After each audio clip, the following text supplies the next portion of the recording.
সড়কটির নাম শহীদ নাজমুল হাসান সড়ক। তো শহীদ নাজমুল হাসানের নেতৃত্বে জুন মাসে একদল মুক্তিযোদ্ধা দেশের ভিতরে আসলো যে আমরা দেশ স্বাধীন করে ফেলব। ওরা শেরপুর জেলার সীমান্ত দিয়ে ঢুকলো। শেরপুর জেলার সীমান্ত দিয়ে ঢুকে অনেক দূর আসলো, এসে একটা সেতু তারা ধ্বংস করবে ঠিক করলো। যে এই সেতু ধ্বংস করে দিলে পাকিস্তান সেনাবাহিনী শেরপুর জেলায় আর যেতে পারবে না, শেরপুর জেলা স্বাধীন হয়ে যাবে।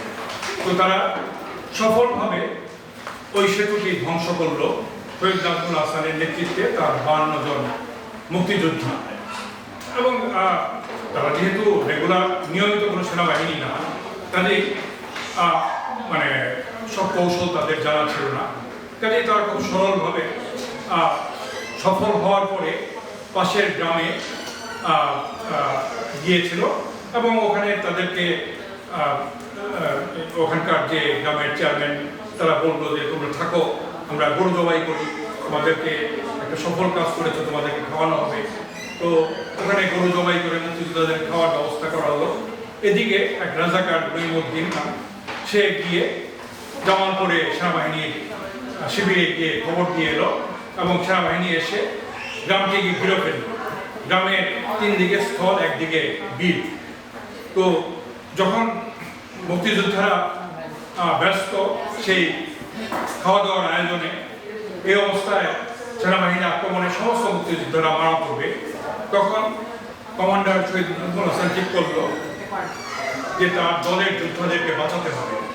তো সে সমস্ত যোদ্ধাদেরকে বললো তো তোমরা বিল সাথে চলে যাও, আমি দেখছি। সে একা যুদ্ধ করতে লাগলো কমান্ডার, এবং এক পর্যায়ে কমান্ডার নাজমুল হাসানের গায়ে এসে গুলি লাগে।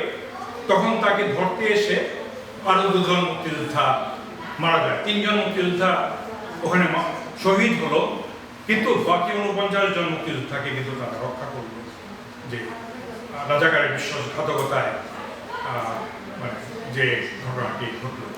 তো এইভাবে সারা দেশে প্রতিরোধ গড়ে উঠেছে। তখনও বাংলাদেশ সেনাবাহিনী গড়ে ওঠেনি। বাংলাদেশ পাকিস্তান থেকে আগত সৈনিকরা তখনও যুদ্ধে নামে না। তখন এভাবে সাধারণ মানুষ সারা দেশে প্রতিরোধ করছে।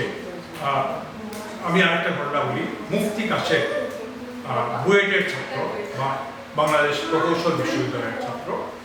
এই মুফতি কাশেম পুলিশ লাইনে একটা বন্দুক সে সংগ্রহ করতে পেরেছিল এবং গ্রামে যখন আশ্রয় নিল, পাকিস্তান মে মাসে পাকিস্তান সেনাবাহিনী গ্রামে গ্রামে ঢোকে মানুষদেরকে ধরে নিয়ে অত্যাচার করছিল। তো গ্রামের চেয়ারম্যানকে ধরে নিয়ে যাচ্ছে। তো মুফতি কাশেম ঠিক করলো যে সেনাবাহিনীকে বিনা চ্যালেঞ্জে যেতে দেওয়া যাবে না। তখন রাস্তার পাশে কোনো এক জায়গায় লুকিয়ে থাকলো বাংলাদেশ প্রকৌশল বিশ্ববিদ্যালয়ের মেধাবী ছাত্রটি, এবং সে তার একা বন্দুক দিয়ে সেনাবাহিনীর উদ্দেশ্যে গুলি ছুটতে লাগলো এবং সেনাবাহিনী ভাবলো তারা মুক্তিযোদ্ধাদের দ্বারা আক্রান্ত হয়েছে। তখন সেনাবাহিনী যুদ্ধে ব্যস্ত, তখন যাকে ধরে নিয়ে যাচ্ছে সে পালিয়ে গেল। কিন্তু এক পর্যায়ে মুফতি কাশেম সেই ঘটনাস্থলে শহীদ হল। বাংলাদেশ প্রকৌশল বিশ্ববিদ্যালয়ের খুব মেধাবী একজন ছাত্র, যে একা চোখ বেঁধে 9 জনের সাথে দাবা খেলতে সে মারা গেল। তো এইভাবে মুক্তিযোদ্ধারা সারা দেশে প্রতিরোধ গড়ে তুলেছিল। এবং এইভাবে যুদ্ধ যখন চলছে, আগস্ট মাসে গিয়ে বাংলাদেশ সেনাবাহিনী গড়ে উঠল 3টা ব্রিগেড নিয়ে, এবং জিয়াউর রহমানের Z brigade, general Shafiullah S brigade এবং খালেদ মুশারফের কে ব্রিগেড। তার মধ্যে সবচেয়ে সফল খালেদ মুশারফ।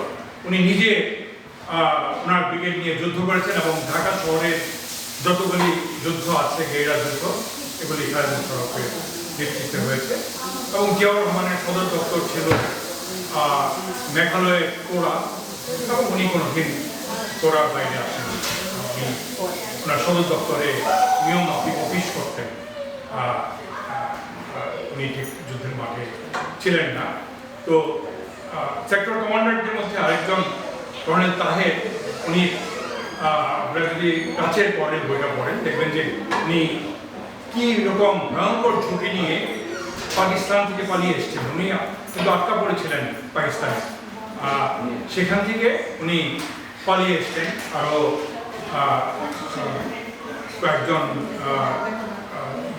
অফিসারকে নিয়ে, এবং উনি ঠিক করলেন যে উনি যদি কামালপুরে পাকিস্তানিদের একটা শক্ত ঘাঁটি ছিল, যদি সেই ঘাঁটিটা ধ্বংস করা যায় তাহলে একদম ঢাকা পর্যন্ত পৌঁছে যাওয়া যাবে খুব সহজেই। তারা বারবার চেষ্টা করছিল সেই কামালপুরের শক্ত ঘাঁটির পতন ঘটাতে, এবং সেই ঘাঁটির পতন ঘটানোর জন্য যুদ্ধ করে এক পর্যায়ে কর্নেল তাহের নিজের পা হারান, এবং উনি কাঠের পা নিয়ে এরপর চলতেন, যাকে জিয়াউর রহমান ফাঁসি দিয়েছিল। উনি জিয়াউর রহমানকে বাঁচিয়েছিলেন, কিন্তু জিয়াউর রহমান তাকে ফাঁসি দিয়েছিলেন।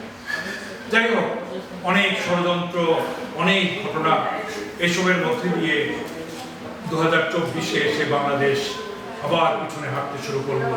আমরা জানি না এর থেকে মুক্তি কখন আসবে, কিন্তু মুক্তি আসবে। 1971-এ আমাদের শৈশবে আমরা যেমন বিশ্বাস করতাম স্বাধীনতা আসবেই, তেমন আসবে।